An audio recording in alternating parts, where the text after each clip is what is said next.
สิสร้างกุฏิสร้างห้องก็ต้องวางศิลาฤกษ์ต้องเฮ็ดพิธีหั่นนะ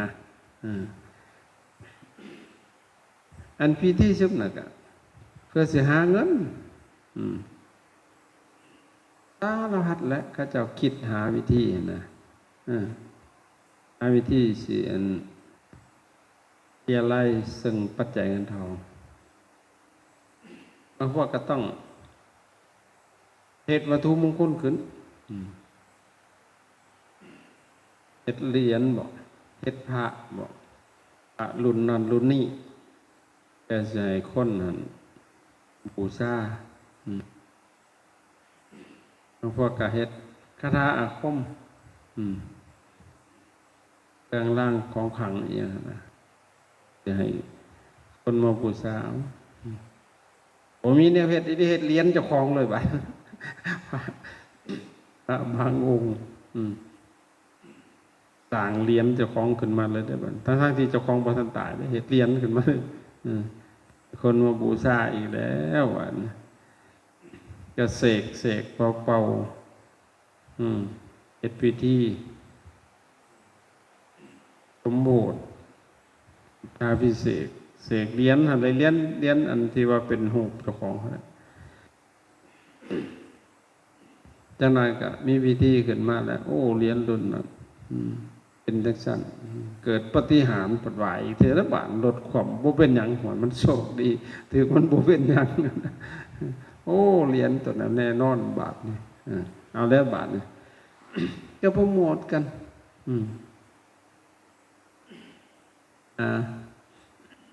ตึงปัจจัยเงินทองหาไปหลายแล้วมันก็มันคนมันกับบ่มีเนาะตัวมือนี่หั่นนะกับว่ากันไปเบียดเบียนกันเสียเหลือเกินตัวมือนี่แฮงยุคเทคโนโลยีมันแฮงหาแบบเนื้อสั่นเลยนะก็ต้องไปเลยใส่คำว่าใส่วาทะเอาอะไรบ้างสร้างคอนเทนต์เลยได้บาทเนี่ยเอาละหาวิธีแล้วเฮ็ดต้นเท่าไหร่ต้นใหญ่ๆสูงๆบาทละมีเท่าไหร่เสร็จได้บาทเอาวิธีบาทตนาก็เฮ็ด108อีกได้สั่นวิธีบาทเนี่ยเห็นบ่ใหม่ๆขึ้นมาเนี่ยมีการเฮ็ดผ้าป่า84,000 กล่องขึ้นมาอีกได้บาทเอาอีกที่บาทเอาแล้ววัดจังไดกันถ้าเฮาคิดอีหยังอยู่แม่นอยู่บางครั้งโยมเขาเป็นผู้เฮ็ดมาให้พระหั่นแหละเฮ็ดมาให้พระแต่พระก็ฮู้ด้วยนะว่าเขาเฮ็ดมาให้เจ้าของดีบ่ดีพระบ่จับเงินอีกบ่จับเงินจับค้ำบัดเอาล่ะสิเอาไม่หีบนี่เอาบ่คือจังได๋ใส่ซองเพ่งต่อพระวินัยนั่นแต่ประเทศแต่บุญเด้อบัดเนี่ยอันบ่จับเงินประเทศบุญบัดเฮ็ดบุญส่วนโยมเฮ็ดบุญพระป่าเอาได้บัดนี้เห็นบ่มันจังไดกันวะมันคือบ่ตรงวะจริงๆแล้วหั่นน่ะเฮาฮู้ว่าโยมหั่นน่ะเขาพยายามค้นขวายเรียอะไรมาเพื่อเฮาเฮาบ่ไปห้ามปรามต้องอาบัติได้เห็นพระปฏิเทศริยะนี่เอาคันสิเฮ็ดก็เฮ็ดสาเฮ็ดป่าเฮ็ดนั่นก็เฮ็ดโลดแต่ก็บ่ต้องมาสร้างคอนเทนต์กันจังซี่นะ84,000 กล่องละเท่าใดบัดเอาสมมุติกล่องละ100,000 840 กว่าล้านเด้อบาดเอาสมมุติวัดน่ะเฮ็ดได้เอาวัดนี้ก็สิเฮ็ดเด้อบาดเอาวัดนั้นยังเฮ็ดได้เด้อซะมันสิบ่เดือดร้อนไปเบิดบ่บัดนี้ซองมาเกลื่อนเมืองเลยบัดนี้คันว่าสิประพฤติธรรมแท้ๆนะยุคซุมื้อนี่มันเบิดยุคสิเฮ็ดซองแล้วนะเพราะว่ายุคข่าวสารข้อมูลยุคกดปุ่มแหละ information age แหละ ยกพุทธบุตรตันเดชเนาะกดปุ่มมันบ่จำเป็นแค่เอาโพสต์ลงบาทเดียวนะมันไปทั่วโลกแล้วอย่างเช่นเฮาสิจัดปฏิบัตินี่นะได้มาแล้วพระอาจารย์บ่ได้เฮ็ดอิหยังมาแต่มีแต่โพสต์ลงวันที่เท่านั้นวันที่เท่านั้นสิเข้าปฏิบัติสกรรมหรือว่าประพฤติพุทธานาวิธีเพื่อสิอบรมจิตใจนั่นแหละอันนึงก็สิเป็นเข้าปฏิบัติเพื่อสิสำระศีลของเฮานั่นแหละสิออกจากอาบัติอันได้แก่อาบัติทั้งพิเศษแต่ว่ายันกับพดลงก็แค่นั้นแหละบ่มีต่ออีกว่าโอ้อันญาติโยมผู้ใจบุญสุนทรทานทั้งหลายค่าอาหารน้ำปนะบ่มีน่าอายน่าอายเลยแหละบ่ทำบ่ได้ก็บ่สันอยู่จังซี่แหละพวกเฮาซั่นแต่ว่าอาจารย์ก็พอมีเกื้อกูลไต่อาหารไต่ปัจจัยเท่ากับไปแสดงธรรมญาติโยมก็จะถวายมาอาจารย์จับนะเงินนี่บ่คือหมู่ได้บ่ใส่ไม่หีบนี่ไปจับคักๆเลยล่ะจับเสียมาใส่มันนี่นะอย่าให้มันใส่หัวเฮาก็แล้วกันเกิดประโยชน์มากมายเลยอย่าไปแบกเถอะแบกวินัยคือหลายเถอะจับโลดในมือสะอาดนะจับอย่าผิดมันบ่เป็นหยังดอกแม่นอยู่พระพุทธเจ้าเพิ่นเว้าแล้วให้มันก็ต้องตามพระวินัยนั้นนิสกีปจิติข้อที่18นะพระภิกษุรับเงินรับทองแต่ก็มันก็ให้เพิกถอนอยู่ดีสิกขาบทจำเป็นอันนี้แต่ก็บ่ได้ถอนดอกบ่มีถอนบ่มีใครกล้าถอนดอกขอบ่ฮู้ว่าข้อใดอันนี้แต่อย่าลืมนะเพิ่นก็ว่าให้เพิกถอนแต่สิถอนข้อใดมันก็ยังบ่ฮู้อีกเพราะว่าตั้งแต่สังฆายนามาครั้งที่หลังจากนั้นมันก็มีหลายกลุ่มพระก็แตกกันออกมาเป็นเท่าใดนิกายนะครับแต่ก็เขาก็จำเอาคำนั้นแล้วอันที่ว่าเพิ่นว่าให้เพิกถอนอันเด้สิกขาบทบางอย่างถ้าจำเป็นแต่ก็บ่มีกล้าถอนพระมหาเถระโดยเฉพาะคือเทรวาสพวกเขาเน้นหนักเอาไปวินัยเนาะแต่ก็ถ้าสิถอนก็ได้แต่ก็เพิ่นก็บ่ถอนเพราะว่าบ่ได้ชัดเจนว่าขอใดนี่ก็จะกลุ่มพระแกมีหลายนิกายแต่มีความเห็นต่างอะไรโดยเฉพาะพระปุถุชนถ้าสิเอาคักๆนะอันนี้ในมุมมองของพระอาจารย์นะบ่ได้จับจ้วงไผถ้ามองพระวินัยตามที่พระศาสดาเพิ่นทรงบัญญัติสิกขาบทอาบัติใดที่มันบ่มีประโยชน์ในพระพุทธเจ้าเล่นหนักเลยไม่เห็นเป็นเลย14สิปรับหนักเลยปรับตายเลยนะที่ขอลวงเข้าไปตายเลยเพราะยังมันบ่มีประโยชน์ต่อพรหมจรรย์เลยอยากดีเลยแหละแล้วต้องมากับสังฆติเศษ13ขอบ่มีประโยชน์ยังต่อพรหมจรรย์เลยให้ต่อการประพฤติพรหมจรรย์เลยมีแต่ทำลายเลยนั่นแหละเพิ่นจะปรับหนักการนี่รับเงินนี่ต้องอาวัตนิสกีปจิติเป็นยังเพิ่นคือปรับบ่แห้งบ่มันมีประโยชน์อยู่สังฆติเศษบ่มีประโยชน์นั่งเลยแต่พระก็ต้องเอาว่าซั่นเดือดร้อนฮอดส่งพวกอันผู้บ่จับเงินอยู่ของเพชรต้องสังฆติเศษมันหมายความว่าจะได้จับอันนี้มุมคิดของพระอาจารย์นะบ่ได้จับจ้วงไปเขาจะว่าพระอาจารย์นี่ จับและหูอยู่บางอย่างก็ผิดแต่มันก็จำเป็นนี่แหละมันก็ได้ใช้ได้ประโยชน์มันนั่นแหละแต่ฝากถึงผู้บ่จับเงินแล้วจะจุไปต้องสังฆาทิเศษเด้อมันเดือดร้อนฮอดสงฆ์พุ่นในขณะเพราะว่าใส่สงฆ์20องค์อย่างต่ำจึงอำพานได้และใช้เวลาตั้ง10วันเขาปฏิบัตินะแต่ว่าจับเงินนี่บ่ได้ใช้สงฆ์เด้อขนาดเสียสละขนาดผมบัดจบได้ก็ซื้ออาหารกินก็อิ่มบ่ตายย้อนอีกอยู่ได้นะแต่ไปจับกลเขาอยู่บ่ได้หรอกตายอันนี้ฝากเลยแหละขนาดฝากไว้ในโลกโซเชียลเลยบรรดาพระเข่งวินัยทั้งหลายนะขนาดจะสุสานคอนเทนต์เขาผู้ใดเฮ็ดได้ก็ดีนะหมดเป็นได้นะแต่ว่านี่แหละมันเฮาควรจะมาปฏิรูปร่วมกันตั้งแต่พี่น่ะมันจะปฏิรูปตั้งแต่การบวชเข้ามาแต่กับประเภทนี้ต่างๆนะที่ว่ามันหกเพื่ออยู่ที่มันบ่มีประโยชน์มันบ่มีสาระแก่นสารเฮาควรจะปฏิรูปมันปากด้วยนะทั้งพระผู้ใหญ่ด้วยแหละผู้ใหญ่ผู้น้อยต่าง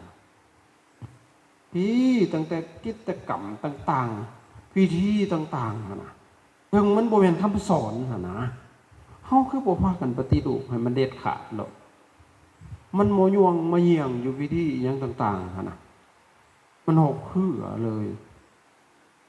โดยเฉพาะพวกศิริวัตรนะมันลงศิริวัตรอีกแล้วเด็กกระบุได้ออกให้ใครก็เรียกว่ากวนวัดก็แล้วแต่คนจะศึกษาให้ละเอียดศิริวัตรส่วนใหญ่ก็มาจากนักบวชนี่แหละมันจะปรับได้แล้วเฮ็ดแบบพระพุทธเจ้าเฮาเพิ่นก่อนเพิ่นสิปฏิฐานศาสนาเพิ่นก็ใช้การปฏิรูปนี่แหละปฏิรูปปฏิวัติบัญญัตินี่ปฏิรูปบ่แม่นว่าหม่างเพขจับบ่แม่นหม่างเพทำลายเปลี่ยนวิธีที่มันดีกว่าหั่นให้เขาเจ้าหั่นนะอย่างเช่นจำเป็นอยู่บ่สิมาเฮ็ดพิธีอย่างเช่นเฮาสิเฮ็ดบุญเฮือนจังซี่นะบ่มีได้อยู่บ่พิธีนะเอ้าควรจะถามบ่มีศิริวัตรก็ได้อยู่บ่สมมุติมันบ่มีหั่นคันมีก็บ่เป็นหยังสมมุติมันบ่มีได้บ่มันก็ได้บ่ได้ผิดทำบุญได้คือเก่าเอ้าสิสมทานศีลเฮ็ดจังได๋เฮ็ดเองก็ได้เนี่ยครูพาเว้าก็ได้นะมันก็บ่ได้มีอีหยังมากมายนะศีล5ซื่อๆมันยิ่งดีซะอีกเพราะเขาเจ้าสิได้ฝึกพร้อมอีกนั่นแหละจำเป็นอยู่บ่ต้องพาเว้ากล่าวถวายอีหยังต่างมันก็บ่ได้จำเป็นอีกบาดนะเห็นบ่เอาคนจะปฏิรูปบอกวิธีเขาจะเอาชัดเจนเลยจำเป็นอยู่บ่ต้องมาเฮ็ดอย่างอันคันหมักบอกมักเบ่งบุลุงตุ้งนังซุ่มนู่นนี่นะส่วนแต่คนจะจัดการเท่านั้นบ่มีมันบ่ได้จำเป็นถามมามันก็เป็นบุญมันก็เป็นพอเจตนามันก็เป็นบุญอยู่เขาก็ดีอยู่หั่นนะแต่ว่าเฮาสิเอาแต่ซ้ำนี่บ่เฮาสิบ่พัฒนาขึ้นไปบ่มาแล้วเพราะว่าให้ถึงพระนิพพานโอ้ยมันคือไก่นิพพานแต่บัดอาการกระทำพันบัดเนี่ยนิพพานจะเอามาว่าเล่นว่าหัวกันอยู่บัดมันเนื้อเหตุเนื้อผลแล้วอันนั้นนะอันนี้พวกเข้าเหตุกันยังบ่ฮู้เรื่องผลกันยังบ่ฮู้เรื่องมันจังได๋หั่นนะก็ลายมักใหม่กันเดี๋ยวกองบุญก็จักเป็นอีสังพลุงพลังหั่นนะเขาคือเขาควรจะปฏิรูปมาที่แหละมันจะปฏิรูปมาที่สำหรับโยมอย่างต่างๆพระเฮาเป็นผู้นำพาแกะไงออกสิ่งใดที่มันบ่เป็นประโยชน์แต่สิ่งใดมันเป็นประโยชน์ก็เอาก็ทำไปมันบ่มีประโยชน์ก็สิไปงมไปอย่างมันหั่นนะ ลุงพลังจักแม่นอีสังนะพิธีชุมโมนี่แหละเฮาควรจะปฏิรูปแม้แต่การบวชเฮาด้วยควรจะปฏิรูปมาถึงมือบวชพวกเฮาสิบวชแบบใดนั่นเห็นว่ามันผิดมันก็ผิดมาแต่ต้นพุ่นเด้ออันนี้เพราะว่ามางัดกันเอาพระวินัยนี่แหละมางัดกันผู้ใดเฮ็ดได้ตัวใดแล้วก็ผู้เฮ็ดบ่ได้ก็บ่เว้าได้ไปเอาแต่ตัวเฮ็ดได้แล้วไปเว้าให้หมู่บาดนี่อยากให้หมู่คือโตอยากให้หมู่น่ะเก่งคือโตจังซี่นะปกติเฮาบวชก็มาในธรรมวินัยอันเดียวกันของพระพุทธเจ้าองค์เดียวหั่นนะคือมันคือบ่กลมกลืนกันหั่นนะโอ้ผู้นี้เฮ็ดบ่ได้ผู้นี้เฮ็ดได้จังซี่มันก็มีส่วนดีบัดแต่ละอย่างพวกนึงได้นึงปัจเจียนเอานึงหั่นเด้เข้าใจคือบ่ปฏิรูปเลยอันนี้โอ้ไปกันใหญ่แล้วมันเรื่องบ่เป็นเรื่องคือกันกับเฮาลงเรือลำเดียวกันลงไปแทนที่สิซอยกันพายบ่เอาไม้พายตีหัวกันบัดนะผู้บ่พายบัดเอาตีนควงน้ำไว้ก็มีมันก็ตายนำกันทั้งเบิดนั่นแหละนั่นตอนนี้เฮาควรจะปฏิรูปให้มันดีงามการเป็นอยู่เฮาหลายเฮาก็มุ่งสร้างไปทางวัตถุนะมันก็ดีอยู่ดอกบ่แม่นบ่ดีถ้าเฮาสร้างเป็นถ้าสร้างแบบนึงก็มีแต่เลียไล่กันมันก็บ่ดีอันนั้นมันก็บ่ไหวแล้วนะเลียไล่แพ้กันแพ้แล้วก็แพ้อีกบาดนะเฮ็ดแนวใดซั่นบ่โยมเขาเจ้าซุมื้อนี้แห่งเศรษฐกิจมันแห่งก็ยุ่งยากเดือดร้อนพระเฮาก็ไปกวนเขาเจ้าสิละเกินบาดกวนโยมมันน่ะส่วนแต่โยมทำบุญบาดส่วนเขาเจ้ามานั่งนี่นะมานั่งภาวนานี่นะมารักษาศีลเจริญภาวนาได้กล่าวพระเฮากับฝึกตนด้วยนะมันจะเป็นประโยชน์อันนี้น้อยหนึ่งตีงคิงน้อยหนึ่งก็เอาแล้วแพ้กันได้บ้างโอ้คิดอีตนโยมเลยบ้างมันบอกง่ายๆเลยอันที่สร้างกับสร้างพระนี่ไปสร้างคนให้เป็นพระที่ดีนะกระตุ้นจิตใจประพฤติปฏิบัติ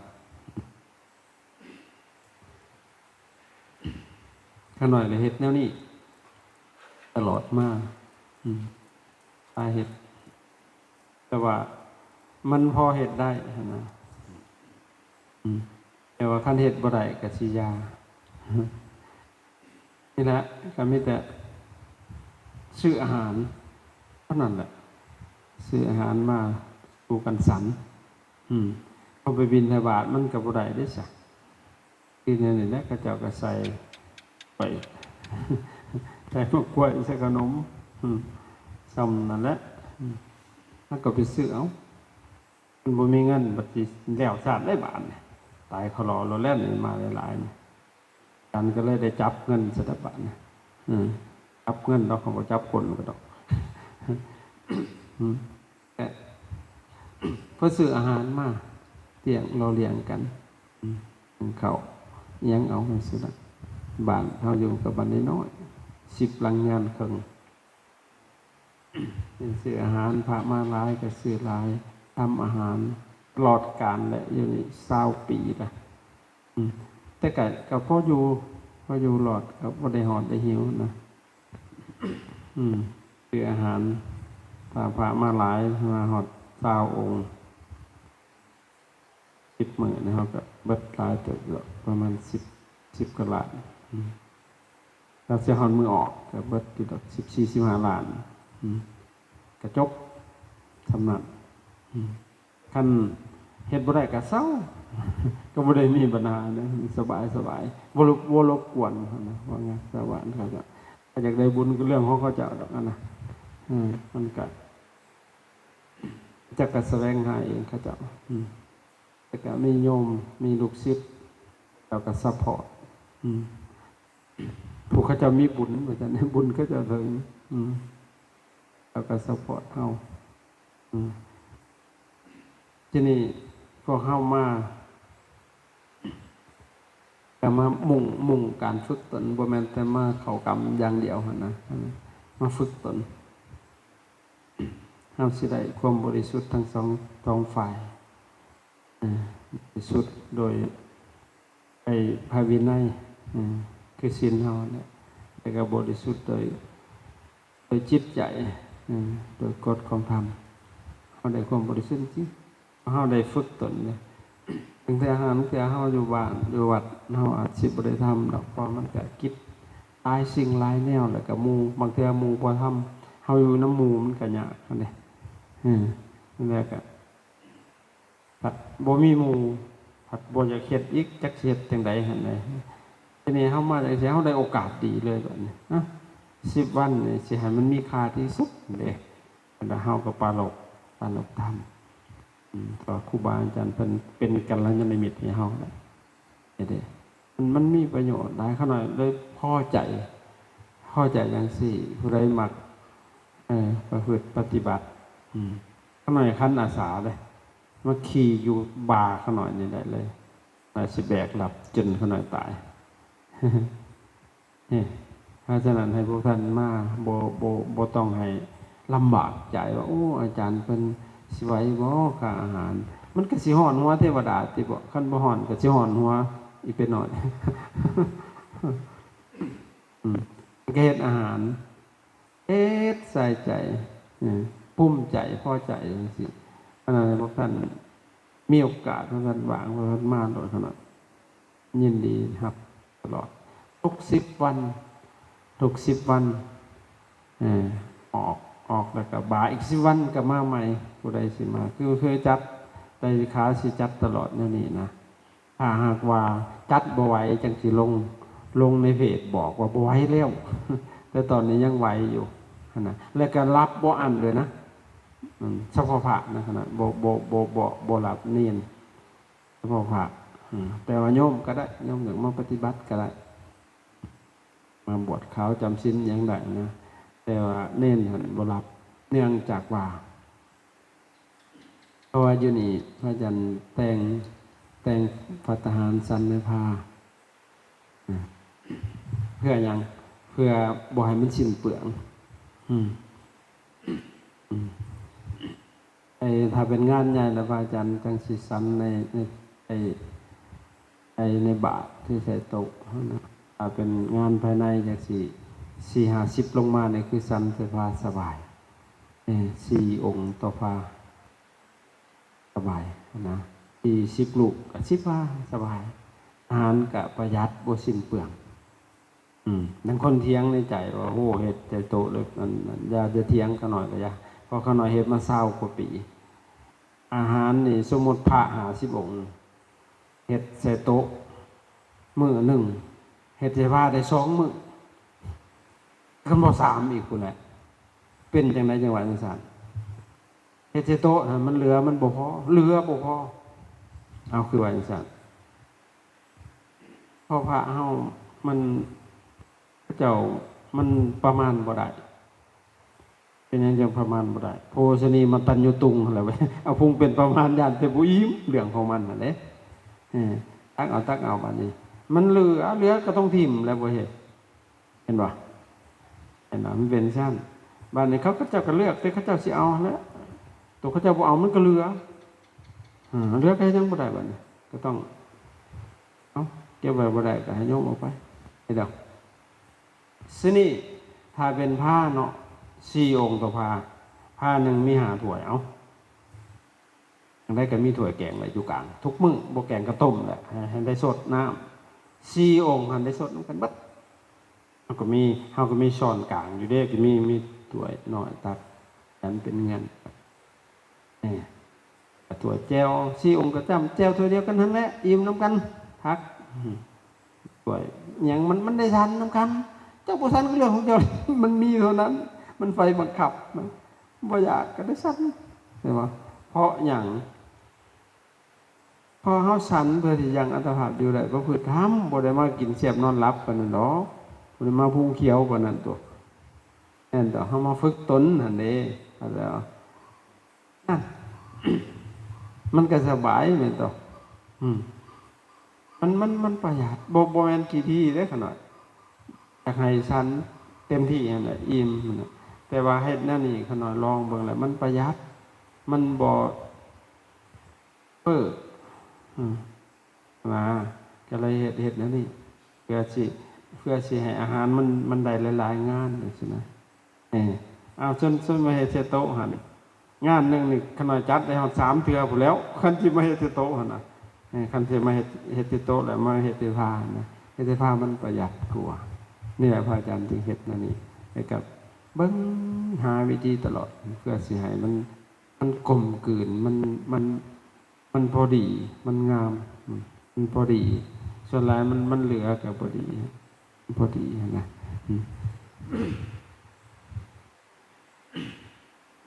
อะไรวะเทียบจังซี่ไปตลอดครูบาอาจารย์ผู้ใดฝักใฝ่ในการประพฤติพุทธานาวิธีก็คือมาได้ตลอดคือเขาอยู่ตลอดนั่นแหละจนหอดเอาพรรษาตั้งออกพรรษากับมันยาวเลยเอาต่อทั้งสี่ครูบาอาจารย์ทั้งเหนือทั้งใต้การนิมนต์ก็ได้อยากมาได้ศิกขา